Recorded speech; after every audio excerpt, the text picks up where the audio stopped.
መናገሻዎች ነበሩ ይባላል። አሉ 5 አይነት ሕሙማን በዚያ ላይ ይተኙ ነበር ይላል። እነዚያ ሕሙማን መልአኩ በባረከው ጊዜ ወደ መቀመጫው እየገቡ ይፈወሱ ነበር።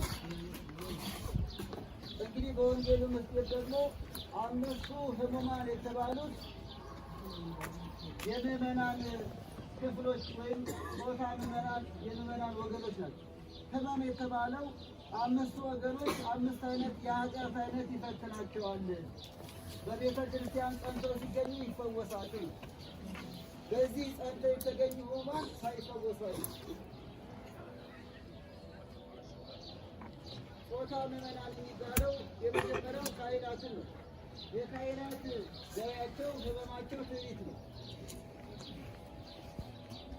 እውቀታችን ምጡቅ ነው፣ ክህነታችን ረቂቅ ነው እያሉ ይታበያሉ። በቤተ ክርስቲያን ሲጸኑ ግን ይፈወሳሉ። ሁለተኛው አረጋውያን። የአረጋውያን ጦራቸው፣ ፈተናቸው፣ ሕመማቸው ፍቅረ ነዋይ ነው። ካረጁ አይበጁ እንደሚል ካረጁ በኋላ በፍቅረ ነዋይ ይፈተናሉ። ሁሉም ማለት አይደለም፣ በአብዛኛው መናገር። በቤተ ክርስቲያን ሲጸኑ ግን መጽዋዕት ይሆናሉ። ሀብት ንብረት ለእግዚአብሔር ይላሉ። ሶስተኛው ወራዙት ናቸው። ወጣቶች በዝሙት ይፈተናሉ። በቤተ ክርስቲያን ሲጸኑ ዝሙት ይሆንላቸዋል። አራተኛው አንስት ማለት ማለት ሴቶች በትውዝፍት ይፈተናሉ። ትውዝፍት ማለት ጌጣጌጥ ማብዛት ማለት ነው። ራስን ንጽሕናን ክብርን መጠበቅ ተገቢ ነው። ጌጣጌጥ ማብዛት ግን ከ7ቱ መናፍስት አንዱ አስማንዶስ የተባለው የምንዝር ጌጥ ያስወግዳል። በቤተ ክርስቲያን ሲጸኑ ግን ጌጣችን ክርስቶስ ነው ብለው ከሥጋዊ ጌጥ ይልቅ መንፈሳዊ ጌጥን ያጠርቃሉ። አምስተኛው ሕመምተኞች የተባሉት መነኮሳት ናቸው። ዓለምን ንቄ ሞቻለሁ ብሎ በስስት ይፈተናል። በቤተ ክርስቲያን ሲጸኑ ግን እንኳን ገንዘባቸውን ራሳቸውን ይሰጣሉ። ስለዚህ በዚህ ቦታ የተፈጸመውን ቤተ ክርስቲያን በእኛ ምስጢር ተርጉማም ታስረዳለች ማለት ነው። ስለዚህ ይሄ ቦታ ስንረግጠው ንባቡንም እንረዳለን፣ ምስጢሩንም እንረዳለን። በዋናነት ደግሞ የእግዚአብሔር መልአክ እየወረደ ውሃውን ይባርከዋል፣ ሕሙማን ይፈወሳሉ። በጠበል ምታምን፣ በጠበል ሕሙማን እንደሚፈወሱ ምታምን ብቸኛ ቤተክርስቲያን የኢትዮጵያ ኦርቶዶክስ ተዋሕዶ ቤተክርስቲያን ነው። ለዚህም ደግሞ ማስረጃው ይሄ ነው። የሚካኤል ጠበል፣ የገብርኤል ጠበል፣ የቅድስት አርሴማ ብለን እንፈወሳለን። ስለዚህ ጠበል ራሱ እንደ እንግዳ ደራሽ እንደ ውሃ ፈሳሽ አይደለም። እኛ ቄሶች የፈጠርነው አይደለም። መድኃኒታችን ኢየሱስ ክርስቶስ ባያስፈልግ ኖሮ መጻጉዕንም ከፈወሰ በኋላ ይህ ከዚህ በኋላ አያስፈልግም ባለ ነበር። ግን ቤተ ሳይዳን የውስጣውን እንድንሳለመው እርሱ ፈቅዷል። እናም በዚህ ቦታ የተደረገው ነገር በዚህ ቦታ የቀረ አይደለም ነው። ሌላ ወደ መጻጉዕ መፈወስ ስንመጣ ቅዱስ ወንጌል እንደሰማችሁት ወደ ውሃው የሚወስደኝ የለም የሚያስገባኝ የለም ብሏል። በእርሱ አስተሳሰብ ምን አስበው መሰላችሁ? ጌታችን የ30 ዓመት ጎልማሳ ነው። አምላክ እንደሆነ አልተረዳም። መጀመሪያ እንደው አንከብክበህ ክተተኝ ሊል ነው ችግሩን ያወራው። እንደው አቀፍ አድርገህ ክተተኝ ለማለት ነው። እርሱ ግን ጠበሉንም የሚባርኩትን መላእክት የሚያዘው እሱ ነው። ፈዋሽነት የባህሪ ገንዘቡ ነው። 38 ዓመት ሙሉ ሰው የለኝም ያለውን መጻጉዕን ሰው አይደለም አምላክ አገኘ። ሰው የለኝም ያለው ሰው አምላክን አገኘ። በተዋህዶ ፍጹም ሰው የሆነውን አገኘ። ሰው የለኝም ብላችሁ ተስፋ አትቁረጡ ሲል እግዚአብሔርን አምኖ የሚያፍር የለም እንዳለው ቅዱስ ዳዊት። ሰው የለኝም፣ ገንዘብ የለኝም፣ ዘመድ የለኝም። በዘመድ ነው የመጣ ነው። እግዚአብሔር ፈቅዶ ነው። ዘመድ ሰው አስፈላጊ አይደለም እያልኳቸው ሕዝባችንን ሁሉ እግዚአብሔር ይጠብቅልን። የሚመካ ቢኖር ግን ትምክህት መመካት በእግዚአብሔር ነው ደግሞ ሰውማ ከሰው ጋር ነው የሚኖረው። ስለዚህም ትምክህታችሁ መመኪያችሁ ግን ሰው አይሁን፣ ሰውን የፈጠረ መድኃኒዓለም ክርስቶስ ይሁን፣ በሰው የታመነ የተረገመ ይሁን ይላል ኤርምያስ።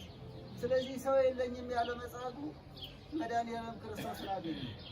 እርሱም ደግሞ በጠበሉ ብቻ ሳይሆን ራሱ በቃሉ ልትድን ትወዳለህ። እዚህ ላይ የሚደንቃችሁ አስፈቅዶ ነው የሚፈውሰው። አስፈቅዶ ፈውሶትም እኮ ጠባዩ አልተስተካከለም። ሰውየው አለ ወንጌል ራሱ። ምክንያቱም ሳልፈልግ ነው ያዳነኝ ይል ነበር ማለት ነው። አስቸጋሪ እኮ ነው። አስፈቅዶት እንኳን አትናገር ብሎ ስለዚህ ምንድነው እርሱ ነፃ ፈቃድን ሰጥቶናል። አሁን በቤተ ክርስቲያን የግድ ቁረቡ ተብሎ አትገዘቱ። በራሳችሁ ንስሐ ገብታችሁ ነው ወሰናችሁ ይቆጡ። በዚህ ቀን ንስሐ ተገዝቡ ተብሎ አይታወጅም። ንስሐ መግባት ይገባኛል ብሎ ምዕመናን በራሳችሁ ነው የምታደርጉ።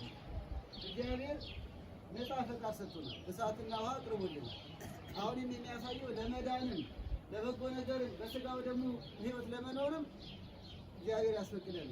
ይሄን ህይወት ትወዳላችሁ። እርሱንም አስገድዶ አልፈወሰውም።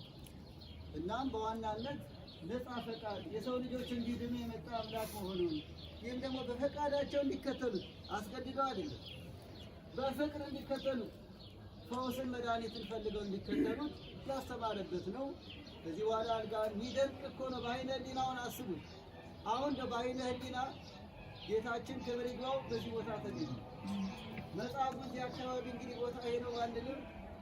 አልጋው ላይ ተጠምቋል። የምንገምተው መቼም ከመጠመቂያ ወደዚህ ነው። ወደ መመላለሻ እንኳን ያስጠጋው የለም። ወደ ዛስ የሚያስጠጋው በየጊዜው እኮ ያመጡታል እኮ ወደዚህ። እዚህ ውስጥ የሚከተው ግን የለም። መድኃኒዓለም ክርስቶስ ግን 38 ዓመት ሙሉ ተጣብቆበት የነበረውን እንዴት ከባድ ነው! አንድ ሳምንት 2 ሳምንት ኮሮናን አስታውሱ በርዘከር የቀረንበት እንዴት ከባድ ነው! 38 ዓመት ሙሉ አልጋ ላይ በኋላ አልጋን ተሸክመ ይላል። የተሸከመችውን አልጋውን ደግሞ በጊዜው ተሸከማል። ታሪክ ተቀየረ። ክብር ምስጋና ለእርሱ ይሁን። በእውነት እናቶች አባት ከዚህ በላይ ምን ታሪክ ተቀየረ። ዛሬ መድኃኒዓለም ይችላል። ክብር ይግባውና ታሪክ ይቀየራል። ለታመሙ ጸልዩ፣ በሱስ ላሉ ጸልዩ፣ ወደዚህ አልመጣ ወደ ቤተክርስቲያን አልመጣ ላለ ጸልዩ። ታሪክ ይቀየራል። ተስፋ አትቁረጡ ሲለን እኮ ታሪክ ይቀየራል። ለልጆቻችሁ ለወገናችሁ በአጓጉል መንገድ ላሉት ጸልዩ፣ ነግራችሁ ሂዱ። ይኸው ታሪክ የተቀየረበት ቦታ ነው። አይ የእሱ ነገርማ እኮ አበቃለት የተባለው አልጋውን ተሸክሞ እኮ ነው። ደግሞ እኮ ጥሎ ይሄዳል አለው። የመዳኑ ማረጋገጫ ነው። ብርታት የማግኘቱ መገለጫ እኮ በቃ ድና ዝም ብለህ ሂድ እኮ አላለው፣ ተሸከም አለ። የመዳኑ መገለጫ ጤነኛ የመሆኑ ማረጋገጫ የተሸከመችውን አልጋውን ራሱ ተሸክሞ።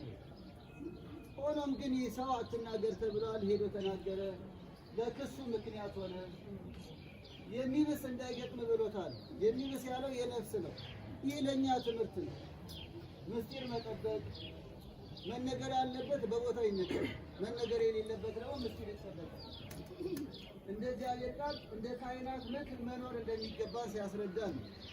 እርሱ ግን ሄድ ካለ በኋላ ደግሞ የሚገርማችሁ ያዳነውን እኮ በደንብ አለ። ያዳነው አንዳንዴ ብዙ ተአምር ተደርጎልን እንዘነጋለን። በችግራችን ጊዜ ገዳም ለገዳም እንሄድና ሲሞላልን ግን በዓላትም ይጠፉናል። በታመመን ጊዜ ሚካኤል ገብርኤል እንልና በተፈወሰን ጊዜ ግን ዛሬ ሚካኤል ነው እንዴ ብሎ ቀኑን ይጠፋል። ይህ እንደ መጻጉዕ ታጥቦ ጭቃ ነው እንዴ ይጠፋል። ከተፈወሰ በኋላ ያዳነውን ይረሳሉ። አልፎልናል ብለው ቤተክርስቲያንን ይረሳሉ። ተሾመናል ብለው ነገ በመቃብር ይመጣሉ፣ በሳጥን ይመጣሉ። እናም ይሁንን ያስተምራል። እግዚአብሔር ታሪክ ይቀይራል። ከዚያ በኋላ ግን አመስጋኝ ሆኖ መኖር እንደሚገባ ያዳነንን ለእርሱ ተገዝተን መኖር እንደሚገባ ይህን ሁሉ ምስጢር የያዘ ድንቅ ቦታ ነው። እንግዲህ በዚህ አቅጣጫ ቅድስት ሐና ብለናል። ሐናና ኢያቄም የኖሩበት ነው። የረገጡት የኖሩት ነው። ድንግል ማርያም የኖረችበት ነው። በረከታቸው ይደርብን። በዚህ አቅጣጫ ደግሞ ጌታችን መድኃኒታችን ኢየሱስ ክርስቶስ የረገጠው ቦታ ላይ ያለ ነው። ከሁሉ በላይ ደግሞ መጨረሻው ከሰማይ መላእክት እየወረዱ ይባርኩት ቦታ። ምን አይነት ቅዱስ ነገ ብንሄድ ይቆጨናል። እንዴት ከሰማይ መላእክት እየወረዱ ይባርኩት ቦታ በመጽሐፍ ቅዱስ ላይ ተመሰከረ። ሕሙማን የሚፈወሱበት ቦታ። ይሄን ቦታ ከመርገጥ በላይ ምን አለ? ይህንን ያሳየን አምላካችን ክብር ይግባው። አሜን። ብዙ ድንቅ ቦታ፣ ብዙ ታሪካዊ ቦታ ከዋይት ሀውስ እስከ ተለያየ ቦታ አይታችሁ ሊሆን ይችላል። በእውነት ከዚህ በጣም የሰማይና የምድር ንጉሥ የምድር ነገሥታት ቤተ መንግሥት አይታችሁ ሊሆን ይችላል። የሰማይና የምድር ንጉሥ ኢየሱስ ክርስቶስ ከረገጠው ቦታ በላይ ምን አለ? እነ ቅዱስ ሚካኤል እነ ቅዱስ ገብርኤል እየወረዱ ከሚባረኩት ቦታ በላይ ምን አለ? የወላዲተ አምላክ ወላጆች ሐና ኢያቄም ከኖሩበት ቦታ ከመርገጥ በላይ ምን አለ? ቤተ መንግሥታችን ይሄ ነው። እዚሁ በኖርንም ደስ ባለን፣ ግን ብዙ ቦታ ስላለ እንኳን መኖር አናርፍም። በዓይነ ሕሊናችን ይሳልልን። የዮሐንስ ወንጌል ስንት ነው? ምዕራፍ 5 በቃ እንዳዘነጉ ይህን ይመስላል። የቀረውን በተለያየ ጊዜ ላይ ማብራሪያ እንሰጣለን። ከዚህ የተሻለ መምህራንም ይገልጹላቸዋል። አሁን ይበቃናል። አርፍደው ሊመጡትን እንገልጻለን። አሁን ግን የሰማቸው አደራ የምንለው በጣም